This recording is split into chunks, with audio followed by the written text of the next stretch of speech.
Hello, mate, and welcome to another exciting podcast type of thingy video thing. I'm actually really thrilled in this episode because I get to introduce someone who I've got a great deal of respect for. So everybody give a warm welcome, and I hope you're excited as I am to hear the awesome SickleYield is joining me today. So, hi SickleYield. Tell us a little bit about yourself. All right. Hello, I'm SickleYield. I'm Shaylin Hamer.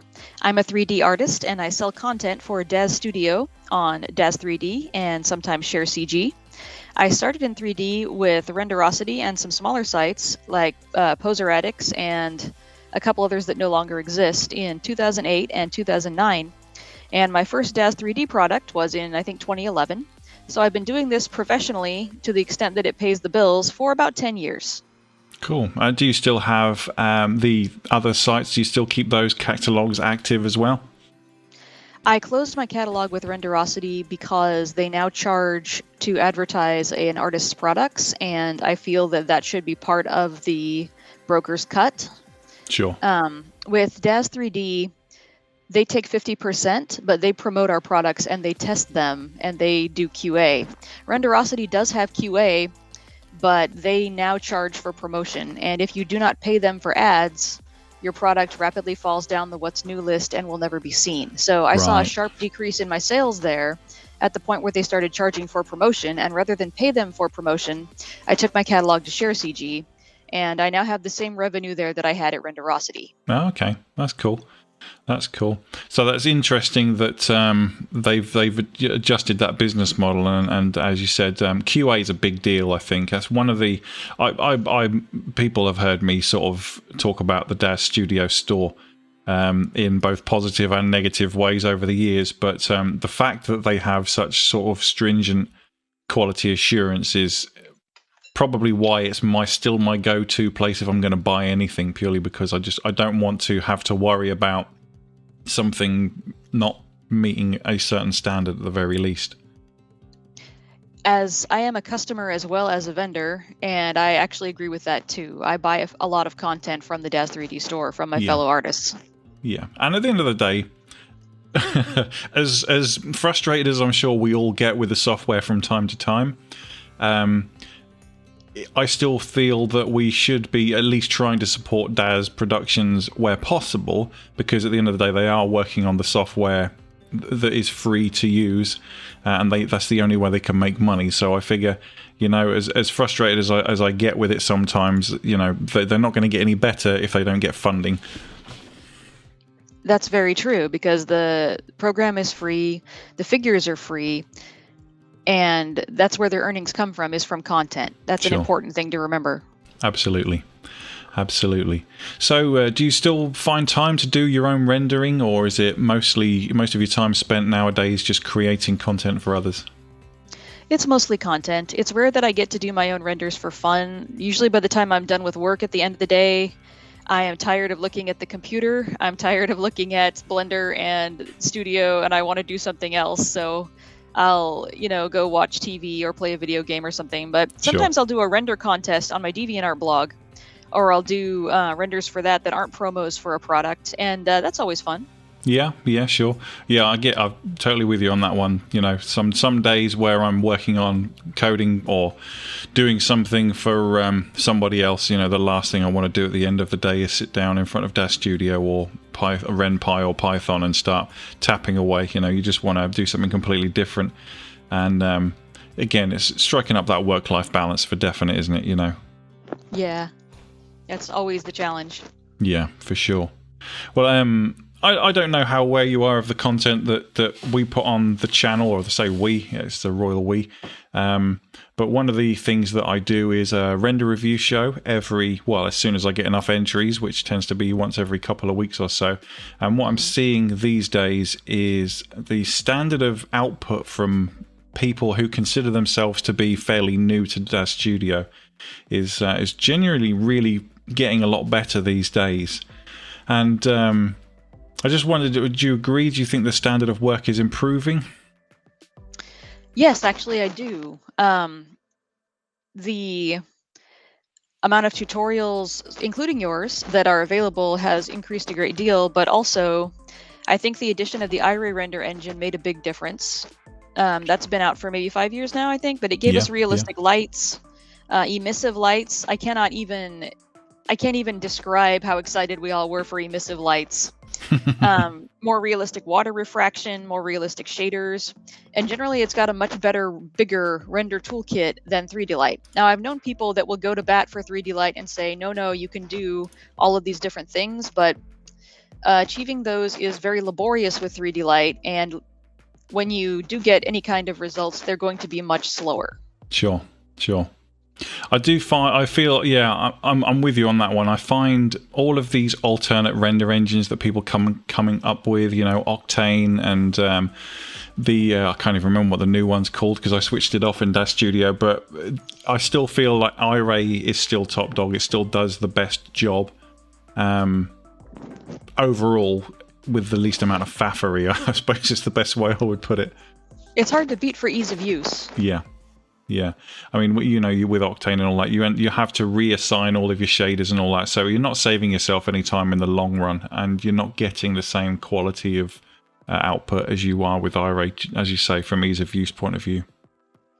Octane is an amazing engine, and it is one that many professionals use, but it is harder to use and it does take longer. Yeah. So where do you draw your inspirations from? What prompts you to make specific products? Well, I'm a genre fan. I love horror, sci-fi, fantasy. I like the sword and sorcery aesthetic from the 1980s when I grew up. I'm Sure. old. So Hey. I think to myself, what would I like to be able to depict? And then because I'm weirder than most people, I've learned that, what would a normal person who likes these genres love to be able to depict? So then I go to the market and I look for holes or niches that fit that description. I do a lot of in-engine effects, like the fog I mentioned earlier, fog. Sparkles, Yeah. confetti, a lot of things like that. I do those because they would otherwise be post work, and I like to see everything in front of me that's going to be part of the scene, Sure. rather than having to try to create the scene in post. Yeah. I do utilities that save me time, and when I can, I like to do genre creatures and characters. Ultimately, those are a bigger time investment and a bigger risk. Sure. I did a cryptid in my store quite recently that was just something I absolutely loved, but the market did not love it. That's and unfortunate. So when I want to do a passion project like that, I sort of have to buy my time on it with some utilities or in-engine effects that I know are more likely to do well. Sure. So that, in order to keep doing the things I want to do, I have to keep bringing in money. Ultimately, I'd like to have things in every category, and I've hit most of them now. I still haven't made a good enough hair for Daz yet, but that's something I'm certainly still working toward. That's a big goal for me for 2022. Sure. Yeah, that's fair enough. I mean, you've got to pay the bills at the end of the day, haven't you? And one of the hardest lessons I learned back when I was a professional photographer is that you spend probably 360 days of the year doing things you don't really want to do, so that you can spend 5 days of the year doing what you want to do. Yes, that is so true, and I think that's true of every form of art. Absolutely. Patronage is how we get to do the things we want to do. Yeah. And to be honest, it's when you get someone who either becomes a patron or buys one of your products or just gives you some kind of I don't want to say payback, but they give you some kind of reimbursement for your time and energy. It does help motivate you to keep going, doesn't it? And I think if you're hitting a dry spot where nothing seems to be clicking, I can imagine that's probably quite demoralizing, certainly from a 3D creator's point of view. It's the worst. Awesome. So do you have a specific design philosophy? Well, I am not art school trained. My degrees are actually in the sciences, so Sure. I've sort of flailed my way toward what works for me over the years. Usually I gather a file of source pictures for inspiration, and sometimes I write down what I want the final features of the product to be, because it's easy to get lost or with feature creep or Definitely. fatigue in the other direction. Just a simple design document, and then I work from my pics from my design doc. Sometimes I'm going to add or subtract features either because something is more necessary than I realized, or because there's not time to put in something I really wanted because of the production schedule. But that's broadly the process. I Sure. wouldn't say I have a higher philosophy than that. You don't create just one aesthetic with this kind of work. You create what aesthetic the customer base requires at the moment. Yeah, sure, that makes sense. Yeah, I mean, it would be like making Halloween props the day after Halloween, I suppose, wouldn't it? You've got to keep up with the market, haven't you? And as you say, create things that people are going to want in the immediate future as well as further down the line. Exactly. Cool, happy days. So, give me some examples of any perhaps career highlights that you might have. Well, I've been continuously creating content for more than 10 years now, so I wouldn't say I end up with a lot of highlights. It's more of a continuous flow. I have projects that I want to do or that are dream projects for me, and sometimes I get to do them, and that's always a highlight for me personally. Singers of Kazor was a big one for me because I love monsters. Sure. And that was a monster set that was a huge personal risk, but it actually paid off. People bought it. People liked it. I've always wanted to do a real suit of armor, just Nice. heavy armor with at least somewhat historical looking. And I finally got to do that last year with sod texturing. And so those are things that I'm excited about. But Sure. before I was a creator, I just had a string of terrible jobs because I got out of school with a biology degree and a chemistry degree. Anyone who knows me has heard this story at least once or twice. Sure. And I couldn't get work in a laboratory because I hadn't been able to get internships while I was in school. I had to work to pay my Right. way through. Okay. So I interviewed for med school as well, but I wasn't accepted. And at the exit interview, one of the exit interviews, they said I wasn't well suited to working directly with people. And they were very correct about that. I was in denial at the time, but they were definitely right. I collaborate with people. I keep in touch on Discord, DeviantArt, via email. But I really love working from my home office, and that's a good place for me to be. Sure. I think we can all relate to that to a certain extent, for sure. Certainly over the last couple of years, I think people have grown certainly more accustomed to being on their own. But yeah, no, it's a shame that you put in a lot of time and energy to get those degrees, and then to not be able to get employment in that sector is probably one of those things that you're always going to have sort of gnawing at the back of your mind. But if you're doing something that you love, that's the important thing, isn't it, really? Yeah. Yeah. Cool. Okay. So this one's an interesting topic of conversation, and we does make mistakes from time to time, and I'm more than happy to admit that I don't pull any punches when they do. I am quite vocal when there's something that's that has prevented me from being able to complete a product, but it is what it is, and I've learned my lesson about updating before checking, suffice to say.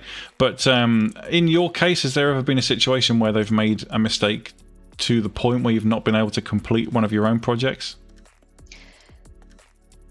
Not usually. It's not usually about being able to complete the project because that's something I have to do on my own. It's usually about whether it gets from completed to live in the store. There was an incident once where they accepted a product, but a tester didn't like the way it looked visually when she looked at it. Not to do with the function of the product, but she didn't like the chainmail pattern that I used. Sure. So she sent it back and said, this needs to be fixed. And they told me I had to either entirely redo the product or it would be declined. And at that point, I accepted the decline and I took it and sold it elsewhere because the redo would have taken long enough that my time wouldn't be compensated, and it was more financially viable to just do a new product. Sure. Sometimes they'll ask for changes in the review process, and there will be enough changes requested that it's no longer viable to spend more time on the project. That doesn't happen a lot, fortunately, or I'd be out of business. But it's what every published artist fears the most, getting a product declined when you have weeks of work into it. Yeah. The least time I've ever spent on a product that was ultimately finished was the one I mentioned earlier, Fast Fog. That took 3 days. And the longest I probably spent over a month in work hours I logged on Singers of Kazor and the 2 Roman clothing sets. And I had to put those in between other projects to minimize the risk because of this exact thing. Yeah. Yeah, that's understandable, and as you say, it's the more you do these kind of things, I suppose you learn you learn the hard lessons, don't you? You realize you sink all that time in, and again, going back to the photography thing, you get a commercial gig and you spend days, weeks building a set and shooting, hiring models, hiring assistants, and all that sort of thing, and then the customer comes back and they say, "Oh, can we just tweak this?" And you're just like, right, okay, you can either keep trying or you just have to bail because it becomes, because you're not getting paid enough for the job or whatever. So, I completely sympathize with you on that one. It's I can understand why PAs are really sort of fear that outcome because, as you say, I mean, you've got to get paid for your job at the end of the day. You've got rent to make it, And that's why you'll hear me always constantly talking about throughout this conversation about what is financially viable, what makes turnover, what turns a profit in the store. Sure. Because at the end of the day, if I can't do that, I don't have a mortgage or a house or a car. Yeah, absolutely. Yeah. With that in mind, how do you feel about what's your philosophy when it comes to piracy? Do you feel like it has an impact on you as a creator? Not really. I would say it doesn't a lot. I don't like seeing people steal my work, and no one does, but ultimately I take the attitude that they were not going to buy it anyway, so it's not a lost sale. Sure. If they couldn't pirate the whole catalog, they weren't going to go spend the money on everything in the catalog. So sometimes you'll get someone who pirates something and likes it and comes back and buys it legit. I've had one or two people tell me that that's happened. Yeah. But that's certainly rarer. Yeah, understandably, yeah. There's it's frustrating for sure. Like you say, when you see someone, as someone who develops games, back when I used to use Patreon as my main source of income for that particular aspect of my work, it was quite frustrating to see somebody leaking the patrons only version of the work out there. But as you rightly pointed out, so, it's not really a lost sale because the chances are the people downloading it were never going to donate in the first place. And it's just one of those things you've got to learn to kind of grow a thick skin towards, I suppose. Mm-hmm.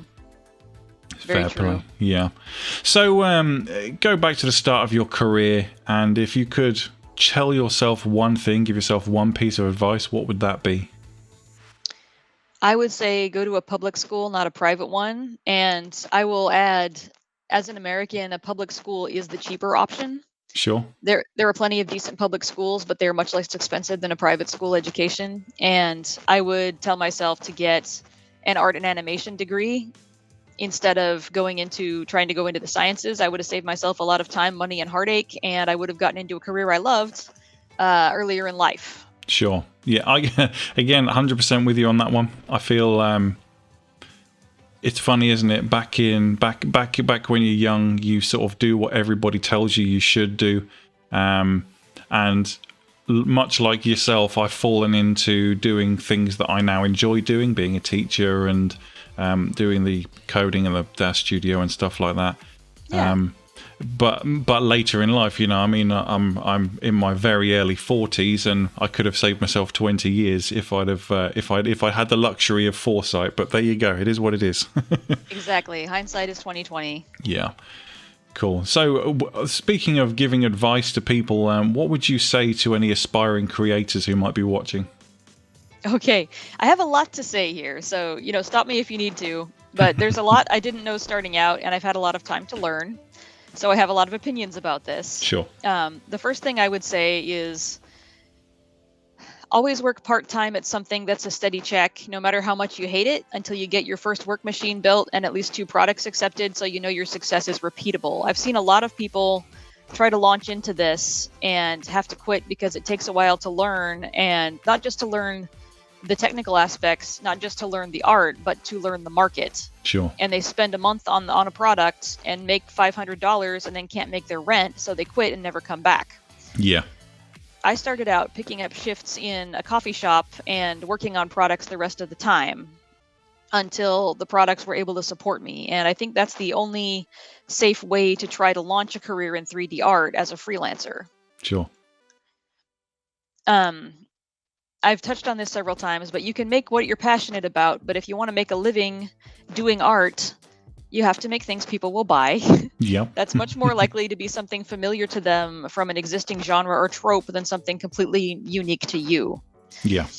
And Arkai is an artist who, or Arki, I may be saying her name wrong, and I apologize to her and to you if I am, but she is one who really does a great job walking that line between having a truly unique aesthetic you can always recognize an Arkai product, Sure. but also making things that are very marketable, making a mermaid or a sorceress outfit or a queen, things that people look at and recognize as, okay, I have a place in my runtime where I need something like that. Sure. And that's important. Yeah.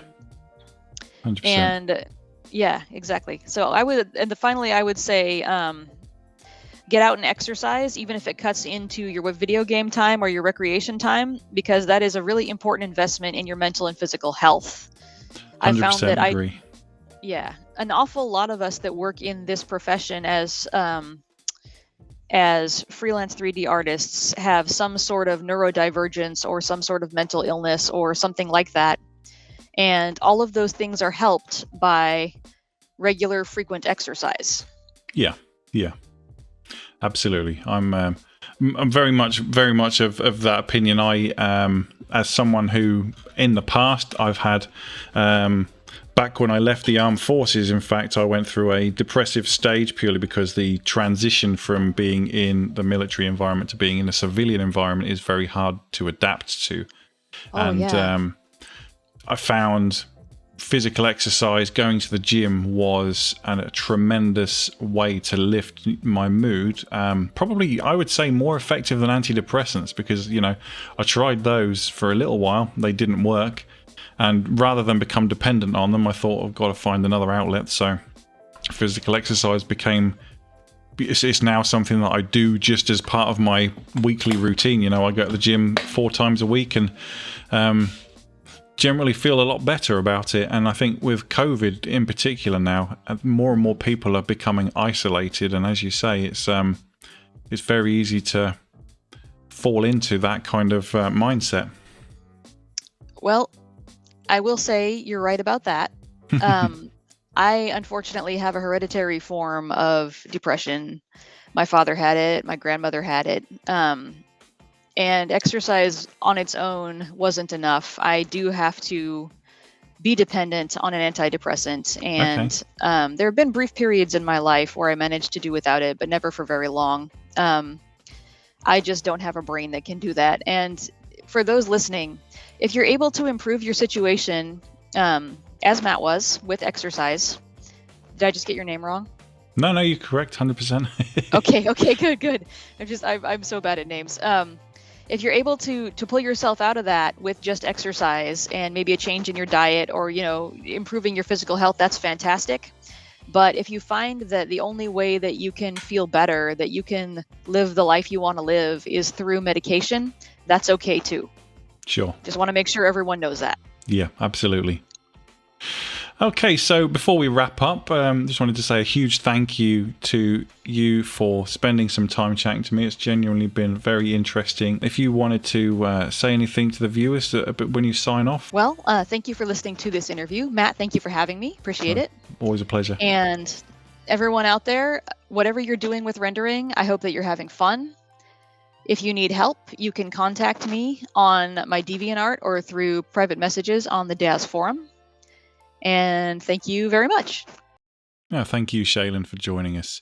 All right, guys, I hope you found that entertaining. Let me know what you think in the comments below. Visit Shaylin and her various different stores. Links down below as well. And I'll see you in the next one. But until then, you take damn good care of yourselves, all right? Bye-bye.